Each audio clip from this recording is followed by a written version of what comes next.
today. Okay, so this is the grid. Troy Utting on pole, Brent Collins alongside him. And then we've got Ron Salter, the veteran, and Mark King in the Old International. The Connor Edding, Dave West, the birthday boy from last week or the week before. One of the great characters of the sport. Alex Little, the defending champion, Troy Wheeler and Shane Gray. It was purposeful, but... So here we go. Cameras ready. Lights, action. Cameras. Look at them, the black smoke. They're all in there somewhere. Yep. Troy Wheeler and Pressure Collins on the outside. Oh, Troy Edding there's just had a tag and he's... Whoa! You close your eyes, isn't there? There's a moment there and sort it out, and that's work to Brent Collins is the man who's taken a massive advantage out of it. Yeah, they've all got through that first corner, but there is still a bit of a cluster of them there coming through the S's. Yeah, but massive cluster got together going into the corner, and Troy Wheeler's not worried about that diff either. He's hammered down and he's made his way through two trucks already. so Collins must be looking at his rearview mirror and smiling. Where are they? Yeah, he's got off to a great start here, and these other midfielders will actually make it hard for them to get round. So, it's Dave West here runs Troy Wheeler almost into the grass. So it unravelled a little bit, but Brent Collins, the big beneficiary out of all that. Yeah, he'll be very hard to catch from here too. Once he gets a clear track in front of him, he can put his head down and he'll focus on trying to set some pretty quick times here as well. So in the warm-up this morning, the track's a lot better than yesterday, so they're actually putting in some fairly decent times now. Alex Little even coming up onto the back of Troy Wheeler there. Alex is probably, of all the championship runners, he's in the best position to just try and finish these races and collect some decent points, but a win's always a win, and all of these guys want to get that win. So he makes a move around the outside of Troy Wheeler too. So Troy's possibly struggling with that diff that they've managed to put together. I thought he was in with a go there, but he may have just backed it off to try and get some points here. He's probably not stressing it as much as he needs to. So the gap between 1 and 2, Collins and Troy Edding, 4.7 on the opening lap. Oh, it looks like Collins may even have a flat outside tyre there too, howling through the S's. As he comes back around for the next lap, we'll have a good look at that. And that will liven it up. Yeah, Mark King doing a great job here though, holding off Alex Little, but he'll go look for a move down the inside. Because one of the good things, great things about Manfeild, or one of many good things, is not only can you see the entire track, is that you can overtake anywhere. Yeah, there's great passing opportunities at this track. Comfortably too wide. Even, believe it or not, in a truck there's still plenty of moves to be made on this track. It's a great circuit for racing, that's for sure. And that they like the bank corners. Yeah, the bank corners are definitely better for keeping them faster in the corners, that's for sure. You can get a bit more speed when they're a bit banked, especially Higgins over there. It's a great corner. So round they come down. Well, Collins, he's all on his own. That lead is stretched out, and this is lap 2. Yeah, Alex Little here now hounding the back at Dave West. Dave's a great defensive driver, this guy too. The truck's got some power. It might lack a little bit of handling, but he certainly knows how to make that truck wide as possible. Alex will be brave here to go around the outside, but it looks like he might have made the stick actually. Yeah, so the gap between 1 and 2 out to 8.4. Yeah, and Brent Collins definitely, he's got a flat tyre there on that right hand rear of that truck, but it actually won't affect it too much because they have got 4 wheels across the back, so that'll actually stay together and the inside tyre will hold it up, so he'll carry on, and he's actually doing pretty good to stay out in front. And you can see Shane Gray up into P4, and Troy Utting dropping back 1 position. Troy Wheeler, Connor Edding, Mark King, and Ron sort of first to last, 15 seconds at the moment, and that's after 2 full laps. And Shane Gray's just got down the outside of Dave West before the Higgins there, and he's now up into 3rd. These faster guys have certainly, I dare say with that rear tyre of Bones' being flat there, he will be struggling a little bit, so these other guys behind may even get a chance after this 8-lap race. Another 6 to go, so they might actually catch up to him if they're lucky. Yeah, his best lap 126.11, and then we go 127. Shane Gray 127.9 in the fastest laps so far. Early days though, still got 5 to go, 3 down, 5 to go. Troy Wheeler's definitely obviously struggling with that diff. It was a great effort by them to get it out there, but he'll just be trying to consolidate this and get some points if he can.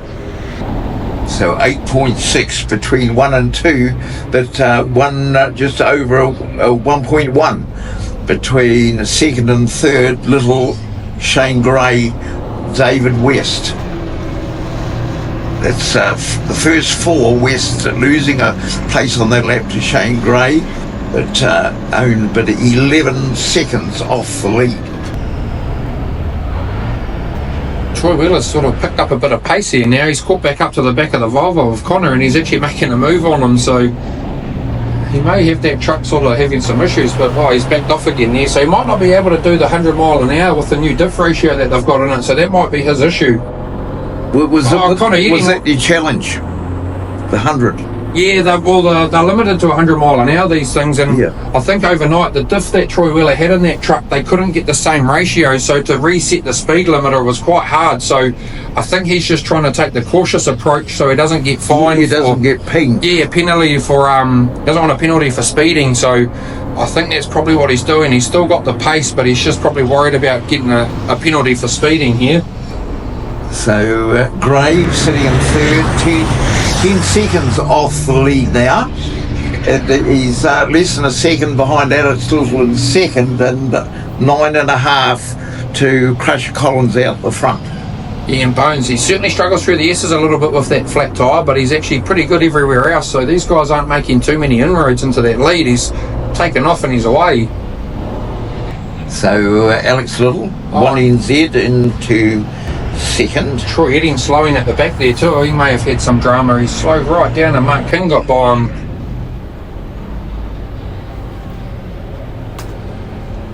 So Ron Salter down the back of the pack, 29 seconds off the pace at the moment, but Troy Edding dropping a spot to Troy Wheeler on that last lap.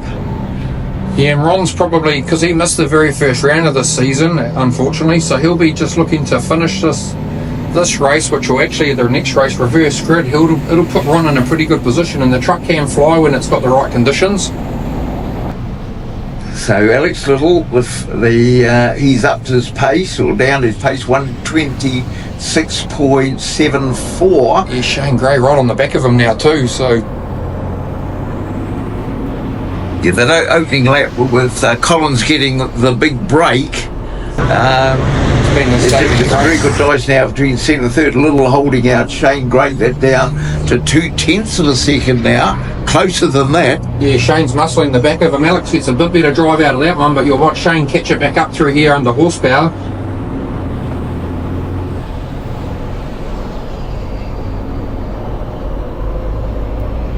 Yeah, so that gap back to Gray, 0.26. Oh, he looked to go make a move there, and Alex defended and sort of closed the door on him, but Shane has got great drive in this truck, so you'll see Alex sort of take off a bit, and I dare say Shane will make a couple of truck lengths up here too. So they got 3 to go, or 2 after this one. Yep. Yeah, I think that battle with second and third, they're actually doing themselves out of catching Bone Collins, so he's away in the front, and these guys are holding each other up, but they're having a great battle here. Yeah, the 3 of them are lapping in 126s, but Gray 126.2 is best, Little 126.7. So half a second there, but there goes Little. That's now 2 to go for him. This is where the action is. Yeah, and these two guys were fighting for first and second in the points, so Shane will be trying to probably get that position off Alex if he can. It'll give him a couple of points buffer, and he makes a move down the inside. Oh no, Alex shuts the door again. Great driving by these guys too. They're not touching each other or anything. They're doing a great job, having a huge battle.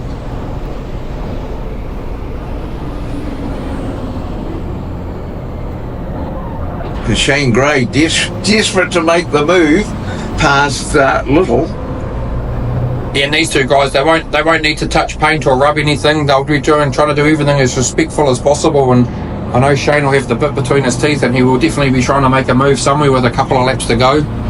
Because what surprises people is how quickly they accelerate. Oh, yeah, they've got huge acceleration. They have that barrier, but they reach it very, very quickly, and that barrier's never changed, the 100. Nah, it's always been 100 mile an hour. That's around the world. Yeah, FIA I think have a set standard for that sort of thing, and yeah, these trucks actually, of the vehicles here this weekend, when they come out of some of these corners, they probably have a bit better acceleration than most of these race cars here too. You get some of the GT cars that are very quick, but it's surprising when people get a ride in these things how fast they actually are. But looks like with one to go now, and Shane's dropped off the back of Alex here a bit, unfortunately, so he may have even just given up a bit, give himself a bit of a rest and try and have another charge at him. Yeah, because Alex to Shane Gray, that gap now out to 1.7. Yeah, in the lap before it was only 0.2, so he's dropped off quite a bit there somehow. So someone has found something, or one has lost something. Yeah. So, but then behind them, you've got David West sitting in fourth, Connor Etting running with him. Just 8 tenths away, Troy Wheeler, Mark King, Ron Solder, and Troy Eddings, who dropped right off the pace earlier. Connor Edding's doing a great job in the Volvo, actually being on the back of Dave. That truck's actually for sale, the yellow Volvo, so if anyone wants to get into truck racing, they better come down and see these guys before the end of the weekend, and they can take themselves a race truck home. Yeah, what's the price tag? I think they've put it at 65 grand, which when you think about the cheapest racing vehicle here. Oh, exactly, and they've put a huge amount of development into that truck in the last few years, so it is actually a spectacular deal. If someone wanted to get into truck racing, 65 grand's a pretty good price to go and come racing, and all of these guys are pretty helpful too, so you're not going to be left on your own when you do buy it and come racing with us. Because one of the things people talk about is the wings on the back, because with the trucks, they're like a big brick. Oh, exactly. And it's a great bit of show. Yeah, the majority of the wings basically leave some extra space for advertising. I'm not sure if they do a huge amount for the downfall sets for sure, but...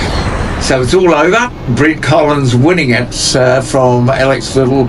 Shane Gray, 7.7 the winning margin. Then 2.8 between Little and Gray.